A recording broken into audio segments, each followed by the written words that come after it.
한국의 차세대 전투기 KF-21 보라매가 드디어 실전 배치를 앞두고 있다. 세계는 지금 이 소식에 긴장하고 있다. 불과 몇 년 전만 해도 한국이 독자적으로 4.5세대 전투기를 만들 수 있을까라는 의문이 지배적이었지만 이제 상황은 완전히 바뀌었다. 미국, 중국, 일본 모두 한국의 방위산업 발전 속도를 주시하고 있으며 특히 KF-21의 블록2 양산 소식이 알려지자 글로벌 군사시장이 들썩이기 시작했다. 이번에 한국 정부는 KF-21 추가 양산 20대를 확정하면서 총 40대의 생산체계를 구축했다. 처음 개발 당시 리스크가 너무 커서 정부와 국민 모두 조심스러웠다. 그러나 시험 비행이 차질 없이 진행되고 각종 성능 평가에서도 안정성을 입증하면서 분위기가 완전히 바뀌었다. 더 이상 개발만 하는 나라가 아니라 생산과 수출이 가능한 나라로 도약한 것이다. 특히 미국 측에서는 이 상황을 예의주시하고 있다. 한국이 KF-21을 통해 독자적인 방산 수출 구조를 확립하게 되면 미국의 동맹국 시장 일부가 위협받을 수 있기 때문이다. 미국은 오랫동안 동맹국의 공군력을 자국산 전투기로 채워왔지만 KF-21의 등장은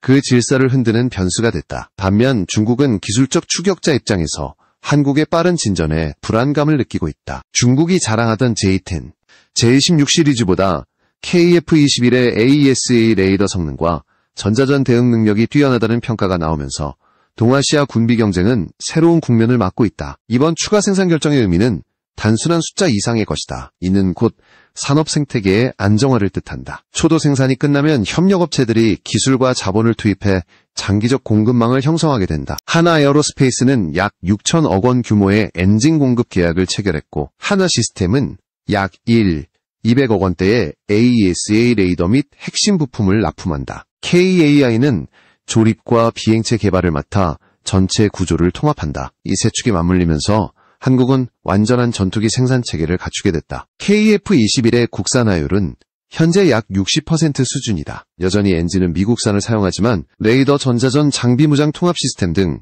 핵심 기술 대부분을 국산화했다. 엔진만큼은 아직 제약이 많다. 미국이 독점하는 항공 엔진 시장에서 자유로워지기 위해서는 독자 엔진 개발이 필수적이다. 그러나 그 과정은 길고 험난하다. 한화에어로스페이스는 이미 독자형 터보팬 엔진 기술을 확보하기 위해 수년간 연구를 지속 중이며 향후 블록3 이후에는 완전한 가격 또한 주목할 만하다. KF-21의 초기 단가는 약 1억 달러, 환화로 약 300억 원 수준으로 평가된다. 초기 생산부는 개발비를 포함하기 때문에 비쌀 수밖에 없다. 하지만 양산 규모가 늘어나면 단가는 점차 낮아진다. F-35도 처음에는 1대당 2억 달러에 육박했지만 대량 생산 체계가 자리 잡으면서 8천만 달러 수준으로 떨어졌다. 한국 역시 같은 원리다. 20대에서 40대, 그리고 향후 120대 이상으로 확대되면 가격 경쟁력은 극적으로 높아질 것이다. 이제 KF-21은 단순한 실험기나 시제기가 아니다. 한국 공군의 중추 전력으로 자리 잡을 준비를 마쳤고 더 나아가 글로벌 시장의 잠재적 수출 품목으로 평가받고 있다. KAI는 이미 해외 시연회와 홍보에 적극적으로 나서고 있으며 UAE, 사우디아라비아, 폴란드 등 여러 나라가 관심을 보이고 있다. 특히 UAE는 F-35 도입이 지연되면서 대체 전력으로 KF-21을 검토 중인 것으로 알려졌다. 한국은 UAE와의 전략적 관계를 통해 중동 방산 시장에 본격 진입할 수 있는 계기를 마련하게 된 셈이다. 또한 이번 양산 결정은 단순한 군사적 성취를 넘어 경제적 파급력도 크다. 약 600여 개 협력업체가 참여하고 수천 명의 고용이 창출된다. 부품 국산화 비율이 높아질수록 기술 자립도와 산업 내 수순환 효과는 더욱 커진다. 방위산업은 단순한 무기 생산이 아니라 국가 기술력의 집약체이자 미래 수출 산업의 견인차다. 특히 주목할 점은 KF-21 개발 과정에서 한 차례도 치명적인 사고가 없었다는 것이다. 시험 비행 100회를 넘기며 안정성을 입증했고 기체 진동이나 센서 오작동 같은 문제가 보고되지 않았다. 이는 한국의 항공기 제작 기술이 이미 세계 최고 수준에 근접했음을 의미한다. 세계 어디에서도 초도 비행기 개발 과정이 이렇게 매끄럽게 진행된 사례는 드물다. 미국의 F-35조차 초도 양산 시기 수백 건의 오류를 겪었다. 미국과 중국은 이제 한국의 기술을 단순한 협력 대상이 아닌 잠재 경쟁자로 보고 있다. 특히 미국은 KF-21이 동맹국 시장에 진출할 경우 자국 방산 수출이 줄어들 가능성을 우려한다. 중국은 기술 격차를 좁히기 위해 J-20의 수출형 모델을 검토하고 있으나 스텔스 성능과 운용 효율 면에서 KF-21에 뒤진다는 평가가 많다. 결국 KF-21은 한국 방위산업의 자존심을 넘어 글로벌 방산 패러다임을 흔드는 존재로 떠올랐다. 이 전투기의 성공은 단순히 하나의 무기체계의 완성이 아니라 한국이 스스로의 기술로 세계 시장에 진입할 수 있음을 상징한다. 미국의 기술 의존도를 줄이고 자국의 엔지니어, 연구진 조종사 모두가 만든 전투기로 하늘을 지킨다는 것. 그것이 바로 한국형 자주국방의 시작이다. 이제 세계는 KF-21을 주목하고 있다. 시험평가가 끝나고 실전 배치가 완료되면 한국 공군은 2030년대 초 세계 7대 항공전력 보유국으로 도약할 것이다. KF-21의 엔진 소리가 울릴 때마다 그것은 단순한 비행이 아니라 한국의 기술 독립을 상징하는 선언이다. 이 소리가 세계의 하늘에 울려 퍼질 날이 멀지 않았다. KF-21의 가장 큰 강점 중 하나는 단순히 기체의 성능이 아니라 그 안에 녹아있는 국산화 기술력이다. 과거 한국의 항공기 개발은 대부분 외국의 부품과 라이선스에 의존했지만 이번 KF-21 프로젝트는 전혀 다르다. 하나시스템과 KAI가 주도한 AESA 레이더 개발, 천룡 미사일의 통합, 전자전 장비의 독립형 네트워크 구축은 한국 방위산업의 기술적 독립을 의미한다. 우선 AESA 레이더는 한국이 자력으로 개발한 첫 고성능 레이더다. 과거 F-35 도입 당시 미국이 기술 이전을 거부하면서 많은 논란이 있었다. 그때 한국은 직접 만들어보자는 결단을 내렸고 한화시스템과 국방과학연구소 ADD가 손을 잡았다. AESA 레이더는 수천 개의 송수신 모듈을 통해 목표물을 탐지하고 동시에 다수의 표적을 추적할 수 있다. 이는 기존 기계식 레이더와 달리 스캔 속도가 빠르고 전파 간섭에 강하며 전자전 상황에서도 생존성이 높다. 이 레이더는 단순한 탐지 장비가 아니다. 항공기의 두뇌에 해당한다. 적의 전파를 분석하고 그 신호를 역이용해 교란시킬 수도 있다. 한화 시스템은 이 레이더를 완전한 국산 기술로 완성시키기 위해 10년 가까이 연구를 지속했다. 모듈, 송신기, 냉각장치, 소프트웨어까지 모두 국내에서 개발됐다. 미국은 여전히 기술의 세부 코드를 공개하지 않지만 한국은 이제 자국이 만든 코드로 전투기를 운용할 수 있게 된 것이다. 또 다른 핵심은 천룡 미사일의 통합이다. 천룡은 한국형 공대지 순항미사일로 KF-21 블록2부터 본격적으로 탑재된다. 이 미사일은 장거리에서 적의 주요 표적을 정밀 타격할 수 있으며 미국의 AGM 계열에 필적하는 성능을 보인다. KF-21에 천룡이 통합되면 한국은 외국의 무기 판매 허락 없이 독자적인 무장 운영이 가능해진다. 미국산 미사일을 장착할 경우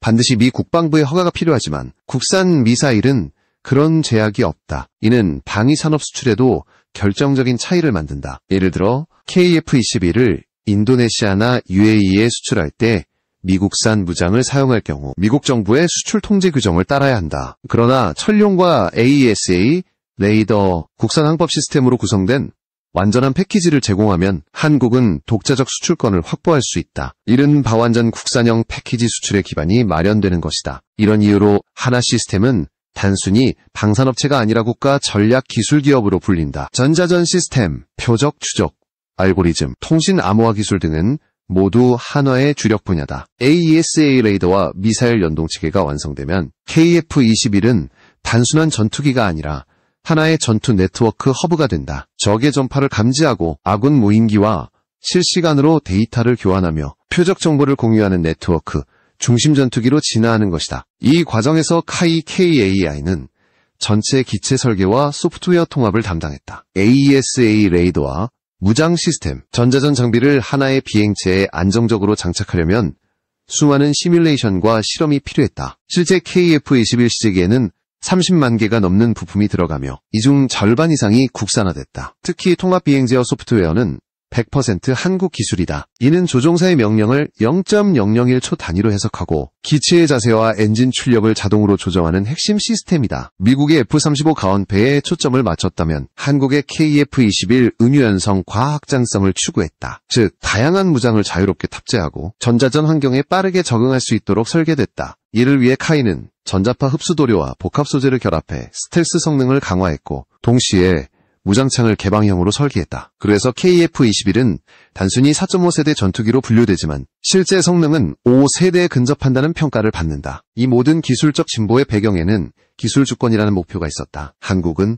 오랫동안 무기 수출을 하면서도 미국의 수출 통제에 묶여 있었다. KF-21 프로젝트는 이 굴레를 벗어나기 위한 국가적 시도였다. 하나와 카이는 단지 수익을 내기 위한 기업이 아니라 한국 방산 독립의 선봉이 된 셈이다. 이제 AESA 레이더와 철룡 미사일의 완전 통합이 완료되면 한국은 세계에서 몇 안 되는 전투기 무장 레이더 통합 기술 자립국이 된다. 이는 단순히 기술 하나의 문제가 아니라 외교와 군사 전략의 판도를 바꿀 수 있는 변화다. 미국의 허락 없이 무기를 수출하고 자국의 방산 산업이 스스로 시장을 개척하는 시점. 그것이 바로 KF-21이 상징하는 새로운 시대다. 하나 시스템의 내부에서는 이런 말이 회자된다. 우리가 만든 레이더가 하늘을 본다. 그 말 속에는 단순한 자부심 이상의 의미가 담겨 있다. 이제 한국은 더 이상 남이 만든 눈으로 세상을 보지 않는다. 한국이 만든 눈으로 한국의 하늘을 감시하고 한국의 기술로 적을 탐지한다. 그것이 바로 진정한 자주국방의 시작이다. KF-21 개발 과정에서 가장 큰 논란 중 하나는 인도네시아와의 공동개발 갈등이었다. 2015년 양국은 KF-21 보라매를 공동 개발하기로 협약을 맺었고 인도네시아는 전체 개발비의 약 20%, 즉 1조 7천억 원가량을 분담하기로 했다. 당시 한국은 동남아시아 최대 인구국인 인도네시아를 통해 수출 시장을 넓히려는 전략적 목적을 가지고 있었고 인도네시아는 최첨단 전투기 개발 기술을 배우려는 기대를 품고 있었다. 하지만 프로젝트가 진행되면서 예상치 못한 갈등이 터졌다. 가장 큰 문제는 자금이었다. 인도네시아가 약속된 분담금을 제때 납부하지 않으면서 한국 내에서 불만이 커졌다. 인도네시아가 한국의 기술만 가져가려는 것 아니냐는 의혹까지 제기됐다. 한국 정부와 KAI는 여러 차례 협상을 시도했지만 인도네시아 측은 자국 경제 사정을 이유로 분담금 지연을 공식화했다. 결국 일시적으로 인이 퇴출이라는 말이 언론에 등장할 정도로 양국 관계는 냉각됐다.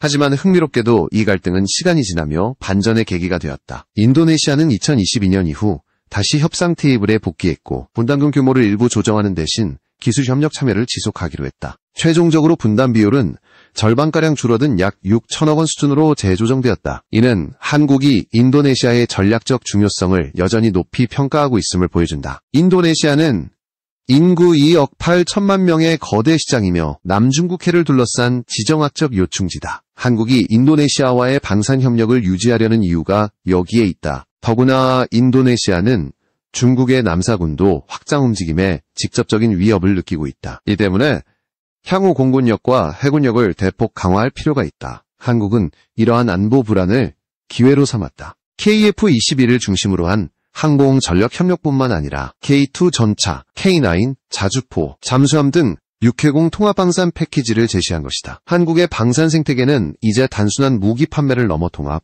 솔루션 수출로 진화했다. 한편 인도네시아와의 논란이 한창일 때 또 하나의 돌파구가 열렸다. 바로 UAE였다. 한국과 UAE는 이미 원전, 반도체, 건설 등 여러 분야에서 전략적 협력을 맺고 있었지만 방위산업은 상대적으로 늦었다. 그러나 KF-21의 시험 비행 성공 이후 UAE가 한국형 전투기에 강한 관심을 보이기 시작했다. 미국의 F-35 공급이 지연되고 기술 이전 조건이 까다로워지자 UAE는 새로운 대안을 찾았다. 그 시점에서 등장한 것이 바로 KF-21이었다. UAE는 단순히 구매만을 원하지 않았다. 그들은 기술 협력과 현지 정비 체계를 함께 구축하길 원했다. 이는 한국에게 이상적인 조건이었다. 한국은 이미 KAI를 중심으로 완성된 생산 체계를 갖추고 있었고 한화 에어로스페이스와 하나 시스템이 엔진과 레이더 공급을 담당하고 있었기 때문이다. UAE의 참여는 생산량을 늘려 단가를 낮추고 수출 기반을 확장할 수 있는 절호의 기회였다. 한국 정부는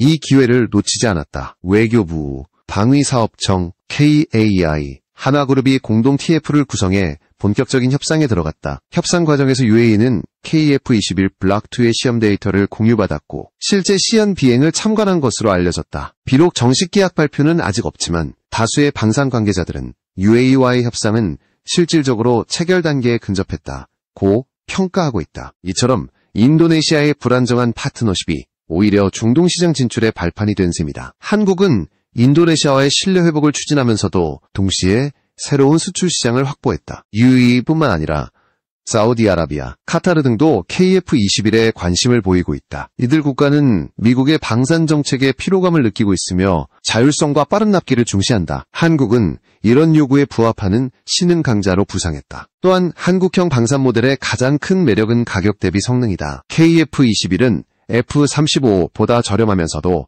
4.5세대 후반대의 성능을 자랑한다. 정비 비용과 운용 유지비도 절반 이하 수준이다. 게다가 한국은 구매국이 원할 경우 조립 정비 기술을 이전해 장기적인 협력 구조를 만든다. 이는 단순 거래가 아니라 파트너십 수출로 미국식 일방 통제 모델과 근본적으로 다르다. 결과적으로 KF-21은 인도네시아와의 갈등을 넘어 한국 방산 외교에 새로운 전기를 열었다. 위기를 기회로 바꾸는 전략이었다. 인도네시아는 다시 참여하며 신뢰를 회복하고 UAE는 한국의 신뢰성과 기술력을 확인했다. 이제 한국은 아시아와 중동 양대 시장을 모두 겨냥할 수 있는 위치에 올랐다. 문제는 앞으로다. 블록2가 성공적으로 양산되면 다음 목표는 블록3다. 2단계에서 한국은 독자 엔진, 장거리 미사일, AI 기반 전자전 시스템을 도입할 예정이다. 인도네시아가 참여한다면 기술 협력의 폭은 더욱 넓어지고 UAE가 수입국으로 합류하면 단가 절감과 브랜드 신뢰가 동시에 확보된다. 한국의 방산 역사에서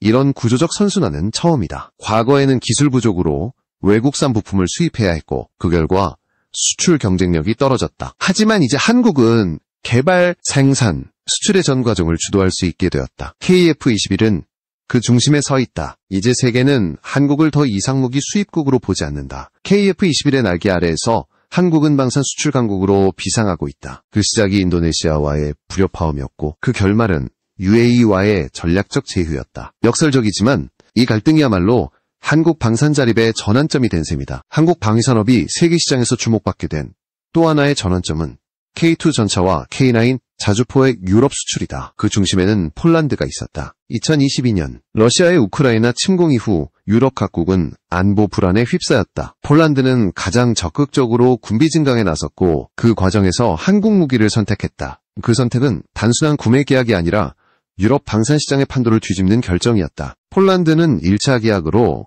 K2 전차 180대, K9 자주포 212문을 도입했다. 계약 규모는 총 6조 원이 넘었다. 이어서 2차로 추가 180대 계약이 추진되면서 총 계약액은 8조 원을 돌파했다. 이 수치는 유럽 내 단일 무기 계약 중에서도 손꼽히는 규모였다. 폴란드 정부는 한국 무기는 값이 싸면서도 신뢰성이 높다고 평가했고 유럽 언론은 이를 한국형 방산혁명이라 불렀다. 이 계약의 구조는 매우 전략적이었다. 1차분은 완제품을 한국에서 직접 납품하고 2차분부터는 폴란드 현지 업체인 PGZ를 통해 현지 조립 생산 방식을 적용했다. 한국은 단순히 무기를 팔고 끝내는 것이 아니라 기술 이전과 현지화를 통해 장기적인 협력 모델을 구축했다. 이 과정에서 폴란드는 한국의 기술력을 습득하고 유럽 내에서 한국형 무기를 재생산할 수 있는 기반을 마련했다. 한국 입장에서도 이는 부품 수출과 정비 계약을 통해 안정적인 수익을 확보할 수 있는 구조였다. 유럽의 기존 방산 강국들은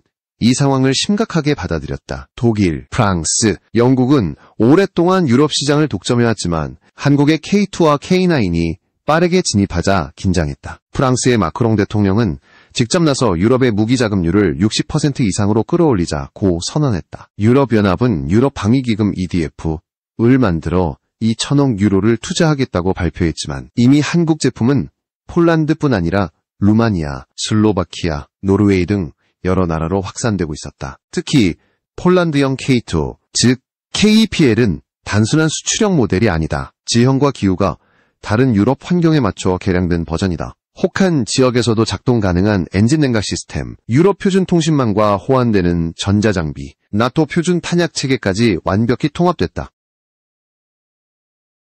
K9 자주포 또한 자동화율을 높여 사격 반응 속도를 향상시켰고 전자식 포신 안정화 기술로 정확도를 대폭 높였다. 이런 기술적 완성도 덕분에 유럽 각국의 군 관계자들은 K9은 서방 자주포 중 한국형 방산 수출의 가장 큰 특징은 패키지형 솔루션이다. 단순히 전차나 자주포만 판매하는 것이 아니라 교육, 정비, 부품, 시뮬레이터, 심지어 탄약 생산 라인까지 함께 수출한다. 폴란드에는 이미 한국 기술진이 상주하며 현지 교육과 정비를 지원 중이다. 이런 형태의 협력은 유럽 기업들과 전혀 다른 접근 방식이다. 기존 유럽 방산업체들은 기술 유출을 극도로 꺼리지만 한국은 함께 성장하는 방식을 택했다. 결과적으로 폴란드 모델은 유럽 전체에 파급력을 미쳤다. 루마니아와 슬로바키아는 폴란드처럼 한국 무기를 도입하고 일부를 현지 생산하겠다는 의사를 밝혔다. 체코와 핀란드도 한국산 K2, K9에 관심을 보이고 있다. 한국 무기는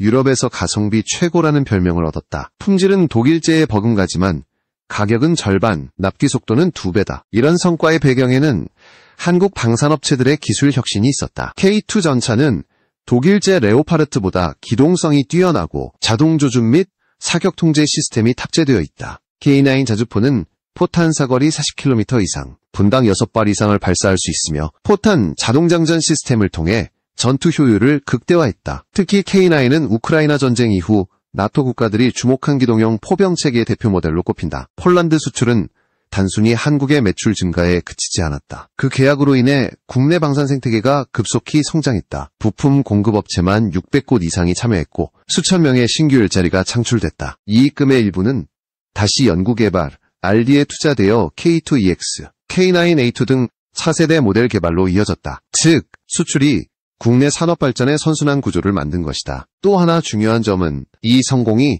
북한 억제력 강화에도 직접적인 영향을 미친다는 것이다. 과거 한국의 방산업은 북한 위협 억제용 무기 생산에 집중했지만 이제 수출을 통해 안정적인 생산 라인을 확보함으로써 장기적인 군수 능력을 유지할 수 있게 됐다. 수출이 늘수록 국내 조달이 안정되고 연구개발이 지속된다. 방산 수출이 곧 안보 투자로 이어지는 구조가 완성된 것이다. 유럽 언론들은 이런 흐름을 크디펜스 쇼크라고 부른다. 불과 몇 년 전만 해도 아시아의 무기 생산국으로만 보던 한국이 이제는 기술력과 신뢰로 유럽을 뒤흔들고 있다. 유럽의 한 군사 전문가는 한국은 유럽이 잃어버린 속도를 가지고 있다고 평했다. 한국의 방위산업은 이제 단순히 제품을 파는 산업이 아니다. 기술, 전략, 외교가 결합된 국가적 브랜드다. 폴란드 모델은 그 상징적 사례다. 유럽 시장에서의 성공은 단순히 매출의 문제가 아니라 한국이 글로벌 방산 강국으로 자리매김했다는 증거다. 그리고 이 성공은